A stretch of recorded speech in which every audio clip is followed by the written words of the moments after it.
ආයුබෝවන් අලුත් දවසක් අලුත් වැඩසටහනක් එක්ක 2012 සිදුවුණු සිද්ධියක් එක්ක තමයි අද අපි මේ සාකච්ඡාවට ප්‍රවිෂ්ඨ වෙන්නේ. 2012 දී ටෙක්සාස් හි පියෙක් තම පස්වැනිදී දියණියව දූෂණය කරමින් සිටි පුද්ගලයෙක්ව මරා දැමුවා. හැබැයි ඔහු මරා දැමුමට ඒක මිනිමරුමක් නේ. නමුත් ඔහුට නඩු පවරනු ලබන්නේ නැතුව නිදොස් කොට නිදහස් කරනවා. ඒක සිද්ධියක්. තව සිද්ධියක් වෙනවා ඒක ලෝක ප්‍රසිද්ධ චන්න. මේ ලෝකයක් ගන්නවා අපි සමාජ ජාලාව ලෝක නිතරම දැකලා තියෙන සිද්ධියක්. ඒක සිද්ධ වෙන්නේ 1981 වර්ෂයේ ජර්මනියේ. මෙවැනි සිද්ධියක්. එහිදී මරණකරුගේ මව වූ මරියන්ත බැක්මේයර් නම් කාන්තාව. ඒ කාන්තාව විසින් අර දූෂකයව අධිකරණය තුලදී වෙඩි තියලා මරලා දානවා. හැබැයි නමුත් අර සිද්ධියේදී වගේ නෙමෙයි මේ සිද්ධියේදී ඇයට වසර 6ක සිර දඬුවම් ලැබෙනවා. නමුත් වසර 3කින් ඇය නිදහස් කරනවා. මේ සිද්ධි දෙක මම කතා කරන්න හේතු වුණේ මේක අතිශය අමානුෂිකයි. මේ සිද්ධි අතිශය අමානුෂිකයි. මේ ලෝකේ කිසිම ආගමකින් සමාවක් දෙන්න පුළුවන් සිද්ධියක් නෙමෙයි.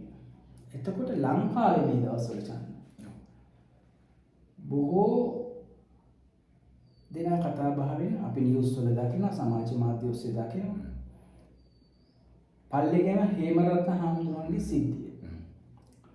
මේ සිද්ධිය ගැන මොකද්ද චන්නවාට කියන්න තියෙන්නේ? මට මේක ගැන කියන්න තියන්නේ වෙන ෆෝකස් එකක්. මම මේක ගැන බලන්නේ දූෂණය සම්බන්ධයෙන්වත් දැන් ඔය නඩුවක් යනවා. ඔය ගැන නඩුවක් විභාග වෙමින් යනවා. දැන් මට තියෙන ඕකේ මට එන ප්‍රශ්න ටිකක් තියෙනවා. ඒ කියන්නේ මේ බුද්ධ චීවරය. බුද්ධ චීවරේ දාගත්තට පස්සේ මහා නායක ද පොඩි හාමුදුරුවෝද නෙමෙයි. ඒකට ඉස්සෙල්ලම තියෙන්න ඕන හික්මීමනේ. බුදුන්ගේ දර්ශනයනේ මේ අහන් යන්නේ. මිහිඳු හිමියන්ගේ ලංකාවේ ආගමනයත් එක්ක මේ මහා විහාරයෙන් පටන් ගත්ත මේ සාංගික ඒ සංඝයා ඉස්සෙල්ලම එකතු වුණු තැන්නේ මහා විහාරේ වන්දනි සෑය. ඒව දැන් පූජනීයව මේ එන දෙයක් එක්ක මේ වගේ කළු පැල්ලම් ඇති වුණාම කළු පැල්ලම් ඇති වෙන්නේ නිකන් නෙමෙයිනේ. දැන් අපිට මෙහෙම හිතෙනවානේ. පන්සල ඇතුළට යනවනේ දායකයෝ. මේ පන්සල ඇතුළට දායකයෝ යන්නේ. දැන් මට මේකෙන් දකින්න මට පේන්නේ ප්‍රධාන වශයෙන් මට පේන හේතුව තමයි මේ මිනිස්සුන්ගේ දරිද්‍රතාවය. මිනිස්සුන්ට සල්ලි නැතිකම. යම්මටයි දුවටයි ජීවත් වෙන්න සල්ලි නැතිකම තමයි මේකෙන් පෙන්නුම් කරන්නේ. මම බලන පැත්ත. එතකොට මේගොල්ලෝ මුදල් මත තමයි ඒ අම්මා දුව එක්ක පන්සලට ගිහලා මොකක් හරි හාමුදුරන්ගේ උදව්වක් එහෙම බලාපොරොත්තු මුදල් ගන්න. ඉතින් මේ තාත්තලා නැතුව ඇතිනේ. ඒක වසපු ගහගෙන කොහේ ඇති. ඒක අම්මලා දාලා ගිහිල්ලා ඇති. එහෙම ප්‍රශ්නනේ. එතකොට ඒ පැත්තේ ඒ වගේ අසරණ වෙලා ඉන්න අම්මා කෙනෙකුයි දුවෙකුයි මම ආර්ථික ප්‍රශ්නත් එක්ක තියෙන පවුලක් පන්සලට එනකොට මොකක් හරි උපකාරයක් බලාපොරොත්තු වෙන්නේ. මේ වගේ උපකාර වුණාම හරි ප්‍රශ්නයක්. මේක ටිකක් සාමාන්‍ය දූෂණයටත් වඩා ටිකක් අවුල් තත්ත්වයක් නේ තියෙන්නේ. දැන් මේක අපිට ඇහෙන දේවල් වලින් එන්නම කළුයිනේ. ඒ කියන්නේ මේ මානසික රෝහලක මේ ඇඩ්මිට් කරන්න ඕන තත්ත්වයක් නේ දෙන්නුම් කරන්නේ ආම්දුරුවන්. දැන් මේක මේ යන විදිහ ජීවකය දැක්කම මිනිස්සු නිකන් අර තියෙන ගෞරවය නැතුව මෙයක් අරයා වගේ කෙනෙක් වෙන්න ඇති. එහෙම එනවනේ. අනිවාර්යයෙන්. මේ එක දෙක නෙමෙයිනේ. මේ අවුරුද්දට අපි යන කීවෙන එකද මේ? එතකොට මට මැවෙන්නේ මට මගු එකක් මැවෙනවා මම එකක් කියන්නද මහා කාශ්‍යප හාමුදුරුවෝ වනගත වෙන්නෙම වනවාසී වෙන්නෙම ආනන්ද හාමුදුරුවොත් එක්ක එක සංවාදයක් තියෙනවා. ඒක ජීවක සූත්‍රයේ තියෙන්නේ. ඒ සංවාදෙම තියෙනවා අපිට කොච්චරක් දුරට මේ ඇතුළක ඉඳලා මේ ගිහියෝ එක්ක ගනුදෙනු කළා අපිට ඕන තැනට යන්න පුළුවන්ද කියන එක. මහා කාශ්‍යප හාමුදුරුවෝ යන්නේ ඒක. දැන් අයිට තේරෙනවා මේ වැඩේ කරන්න බෑ මෙතන ඉඳන්. දැන් නිවන් කියන තැනට යන්න ඕන නම් මේ වගේ හරියන්නේ නෑනේ. මේක මේ වෙන concept නෙමෙයි ඒගොල්ලගේ බිස්නස් එක්ක යන එකක් නේ. ආගමික මධ්‍යස්ථාන ආර්ථික මධ්‍යස්ථාන වල තියෙන්නේ. ඔව්. මේගොල්ලෝ මේ වෙන එකක් මේ යන්නේ පන්සල ඇතුලේ. දැන් මෙහෙම ගියොත් තව අවුරුදු 25ක් වගේ ඇතුළත මට හිතෙන්නේ මේ මිනිස්සු එකක් තමයි එකෝ පන්සල් යන්නේ නැති වෙයි. පන්සල් යන්නේ නැති වෙයි. මේක මේ මහා යානවලත් නැති කේස් නේ ලංකාවේ වෙන්නේ. තේකවාදී බුද්ධ දර්ශන කියනවා ලංකාවේ තියෙන්නේ. එතකොට ඒ වගේ උත්තරීතර තැනක ඉන්න මේ ජීවකදාවී කට්ටිය ජීවකදාවී භික්ෂූන් මේ විදියට චූටි අවුරුදු 14ක දරුවෙක් එක්ක මෙහෙම හැසිරෙනවා කියන්නේම පන්සලේ ලොකු ඩැමේජ් එකක් තියෙනවානේ. ඒක ලංකාවේ තියෙන තේරවාදී. ඔව්. තේරවාදී කියලා කියනවා.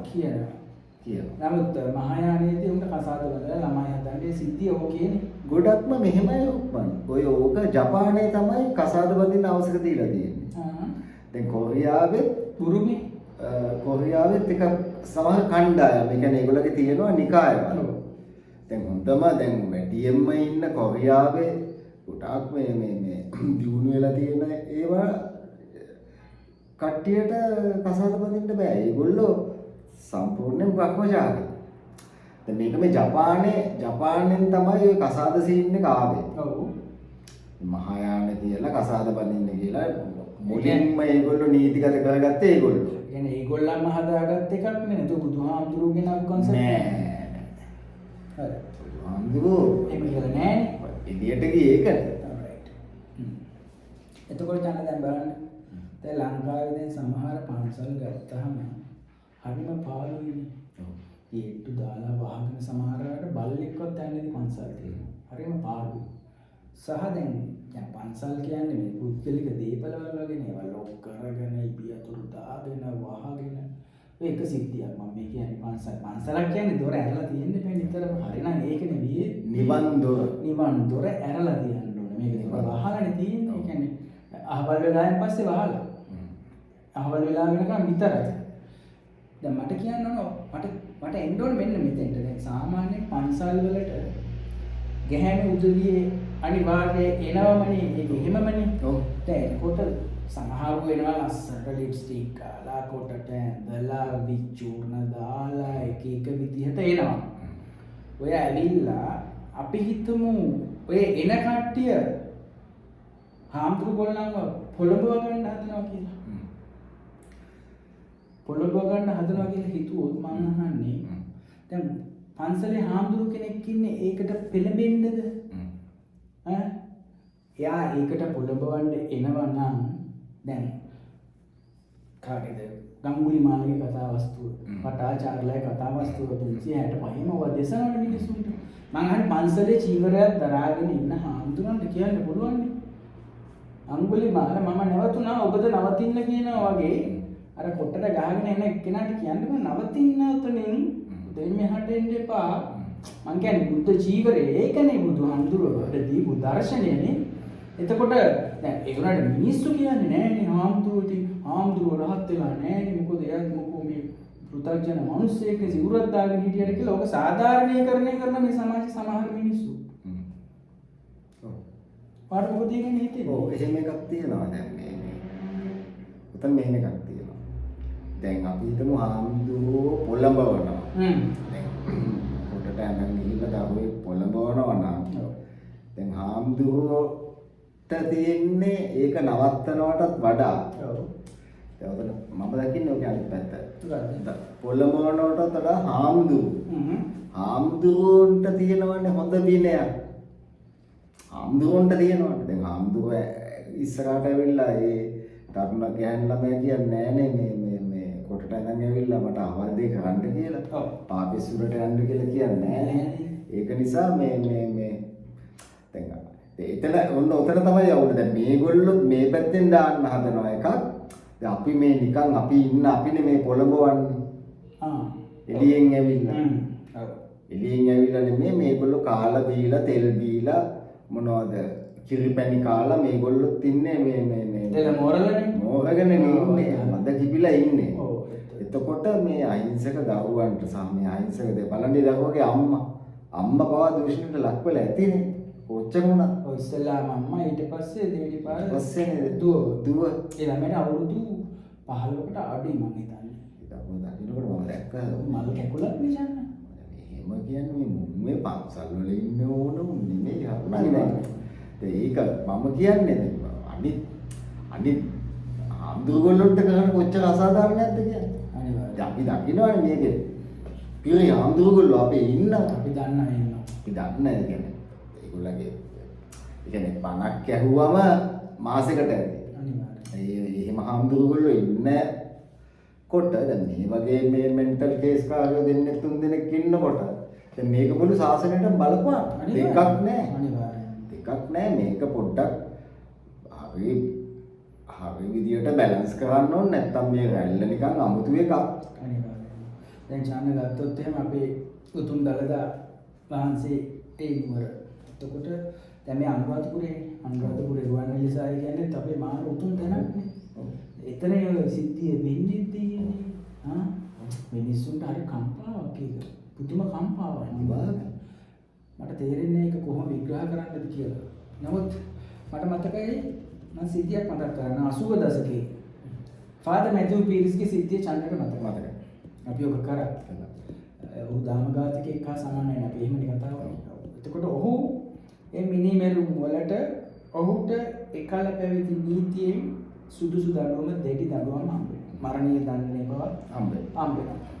ෆාදර් මැතිව් පීරිස් නීතිය එහෙමනම් මම කියන්නේ හේමරත්නටත් ඒ නීතිය ක්‍රියාත්මක විය යුතුයි.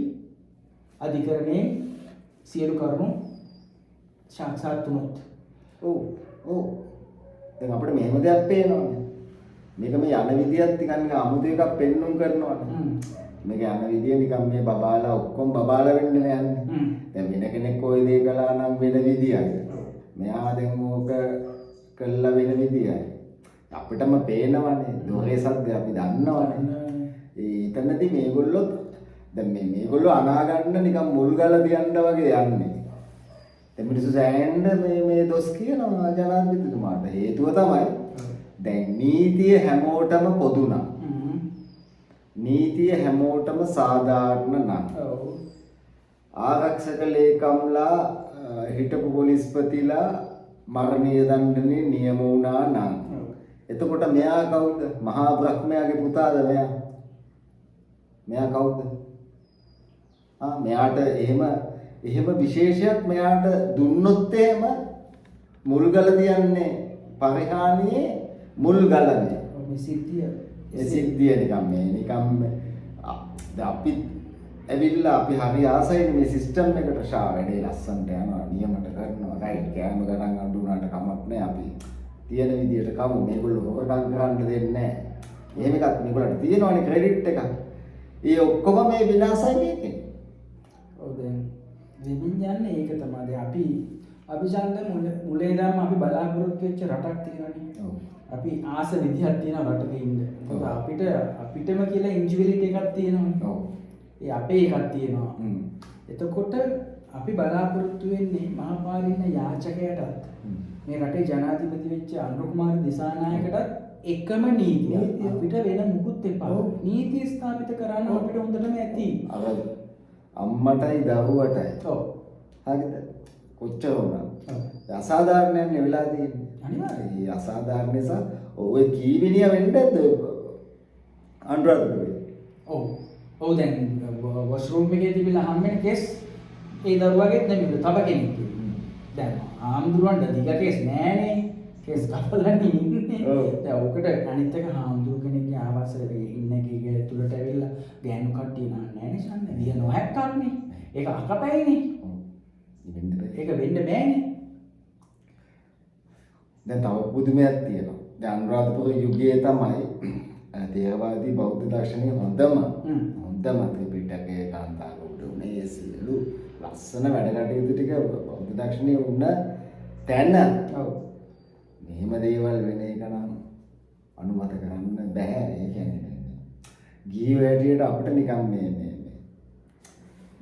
මොකද්ද මේ ඒ කියන්නේ ඒක ඇතුලේ මේ දූෂණයට වඩා පොඩි මේ මානසික මේ පැත්තක් තියෙනවා. හම්දුරෝ මේ මං හිතන්නේ මේ දඬුවම් දෙන්න කලින් පොඩ්ඩක් මානසික වෛද්‍යවරයෙක්ට පෙන්වනවා නම් හොඳයි. මේ මොහොනේ තියෙනවා පොඩි අවුලක් තියෙනවා. පොඩි ඇබ්නෝමල් ලුක් එකක් තියෙනවා. බණක් කියන්න තරම් අපි හම්බු කෙනෙක් අපිට ඒ කියන්නේ ලස්සන ගැත නෙමෙයි. හම්බු කෙනෙක්ගෙන් එළියට එනකොට පොඩි ශාන්තියක්. එහෙම එකක් නෑ. ශාන්තිය නෙමෙයි කේන්ති නෙමෙයි. දැක්කම කේන්තිය. කේන්තිය. සාමාන්‍යයෙන් නමක් කියන්නේ අපි දැක්කම එනවනේ ශාන්තියක්. ශාන්තියක් කියන්නේ ඇත්තටම එනවා ශාන්තිය. කළු ලස්සන කැත නෙමෙයි. අපි ඇසුරු කරන ආන්දරගොල්ලෝ කී දෙනෙක් ඉන්නවා. ඒගොල්ලෝ හරිනේ. දැක්කම හරි ප්‍රසන්නයි. ප්‍රසන්නයි අපිත් එක්ක. කම කකුල් දෙක අල්ලලා ඉවරෙන්න බඳින මිනිස්සුන්ට මේ වගේ කාලකන්ණි වැඩ කළා මම කොහෙද බය යන්නේ නේ වන්ද හිතා ගන්න බෑ. අවසාන වශයෙන් චන්න මේක ඉතින් දේශපාලනික ප්‍රශ්නයක් තරම් දුරදිග යයි මට හිතෙන්නේ. යන්න ඕනේ. යා යුතුයමයි. හැබැයි මෙහෙමයි. දැන් මේක තාම අධිකරණයේ පවතිනවනේ සිද්ධි. ඔව්. ඒක නිසා අපිට තාම හරියට කමටහන් දෙන්න බෑ මේකට. ඔව්. නමුත් සිද්ධි අපි බලන් ඉමු. ඔව්. හැබැයි අපි අනුර කුමාර දිසානායකට අධිකරණ ජනාධිපතිතුමාට නීතිපතිතුමාට අපිට කියන්න ඕන අපි ඔයගොල්ලෝගෙන් බලාපොරොත්තු වෙච්ච දේ අපිට ඉෂ්ට කරන්න මේ විදියට. අපි නීතිපතිතුමාගෙනුත් ඉල්ලා හිටනවා මේ කාගේ අයියද කාගේ මල්ලිද ඒ රාගාතිරම් බැලුවොත් ඕගොල්ලන්ටත් ඊළඟ මේවවල ඔය වගේ අපහසුකම් වලට මුහුණ දෙන්න වෙන්නේ. මොකද හේතුව මේ විශ්වයේ ඉන්න කට්ටිය මේ ඔක්කොම බලන් ඉන්නේ. අනිවාර්යයෙන්. ඒ කියන්නේ මේ බලපුලුවන්කාරකම ඒවා එක්ක මේවා විසඳනවට වඩා ඒ කියන්නේ මේවට පුළුවන් තරම් මේ වගේ කට්ටිය මේ එළියට දාන්න ඕන මේ ශාසනය. මොකද මේගොල්ලෝ ශාසනයේ ඉන්නවා කියන්නේ මේ ශාසනයට ආනිය. අනිවාර්යයෙන්. ඒ කියන්නේ මේ නඩු තීන්දුව හරියට යම්මටයි දුකටයි සාධාරණ ඉෂ්ට කළා. නීතිය පැත්තෙන් නීතිපතිතුමා මං හිතනවා හරි දේ කරයි කියලා. මොකද එයා එහෙම මේ බලපෑම් වලට යටත් වෙන කෙනෙක් නෙමෙයි. ජනාධිපතිතුමාත් එහෙම මං හිතන්නේ යටත් වෙයි කියලා. එහෙම. හැබැයි අන්තිම මොහොතේ යාට ෆ්ලෙක්සිබල් වෙන්න වෙනවා. දැන් මෙතන දැන් අපිට පේනවනේ පොඩි අවුලක් පේනවා මට නම්. මං දන්නේ ඔයාලට පේනවද කියලා. ඒ අවුල ජනාධිපතිතුමාම හදන්න ඕන. දැන් මොකක් හරි එහෙම රිලීස් තියනවා නම් අන්තිමට උසාවිය ආපු වෙලාවත් මං දැක්ක එක දේවල් ඔය සෝෂල් මීඩියා එකේ කතා වෙනවා. එහෙම නොවි ඊට වඩා මානුෂික වෙන්න හිරකාරයට දෙන අයිතිය යාට දෙන්න ඒක ප්‍රශ්නයක් නෑ. හැබැයි මේකට නියම විසඳුම දෙන්න. අන්න තමයි. මම කියන්නේ ලංකාවේ මේ බෞද්ධයෝ කියන්නේ සාමාන්‍ය හරිම අහිංසක ජාතියක්. හරිම අහිංසක මිනිස්සු කොට්ටාසයක් බෞද්ධයෝ කියන්නේ. මොකද පන්සලේ හාමුදුරුවෝ කියන දේ දැඩි ලෙස විශ්වාස කරන නිසා. මොකද ඒ අහිංසකයෝ රවට්ටන්න නරකයි.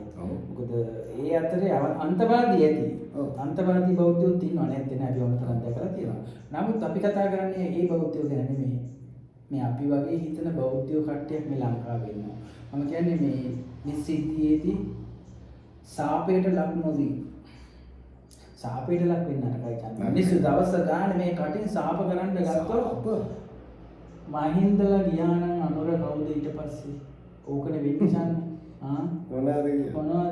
මොනවද නොකර ඒගොල්ලෝ. ඔව්. ඒකෙන්ද අපි කියන්නේ මේ සිද්ධියට බෞද්ධයන්ට සාධාරණ ඉෂ්ට වෙන්න ඕනේ මේ ලංකාවේ. බෞද්ධයෝ ජාතිය ජම්මය අදාළ නැහැ. ඔව්. සිද්ධිය වෙලා තියෙන්නේ බෞද්ධ කට්ටිය. මේ ශ්‍රී ලාංකිකයේ හැම කෙනෙක්ටම නීතිය පොදු වෙනවා. ඒක තමයි වෙන්න ඕනේ. හරියට. එහෙනම් අපේ පණිවිඩය ඔයගලන්ට පැහැදිලි. එහෙනම් රයිට්.